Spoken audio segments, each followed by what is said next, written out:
ధన్యవాదాలు అధ్యక్ష.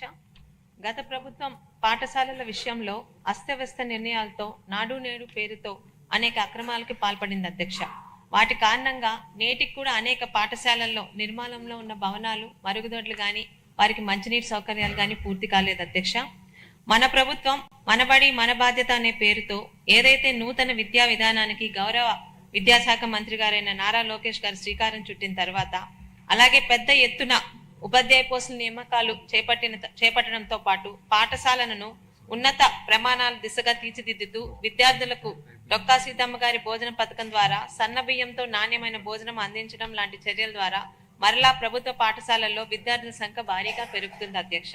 అయితే భవనాలు, తరగతి గదులు పూర్తి కాకపోవడం వల్ల అసంపూర్తిగా ఉండిపోయిన పనులను సత్వరం పూర్తి చేయవలసిందిగా విద్యార్థులు, వారి తల్లిదండ్రులు మరియు ఉపాధ్యాయుల దగ్గర నుంచి వస్తున్న విజ్ఞాపనను సదరు మంత్రి గారి దృష్టిలో పెడుతున్నాను అధ్యక్ష. అలాగే 2019 ఎన్నికలకు ముందు తిత్లీ తుఫాన్ కారణంగా అనేక పాఠశాలలు దెబ్బతిన్నాయి అధ్యక్ష. వాటిని నాటి చంద్రబాబు నాయుడు గారి ప్రభుత్వం యుద్ధ ప్రాతిపదికన పనులు పూర్తి చేసినప్పటికీ కూడా వాటి యొక్క బిల్లులు తెలుగుదేశం పార్టీ సానుభూతి పరులు అని ఆ తర్వాత వచ్చిన ప్రభుత్వం వాళ్ళకి పే చేయలేదు అధ్యక్ష.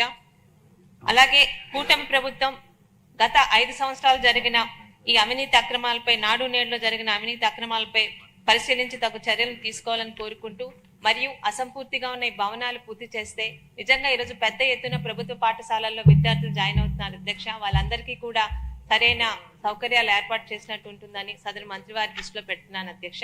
ధన్యవాదాలు.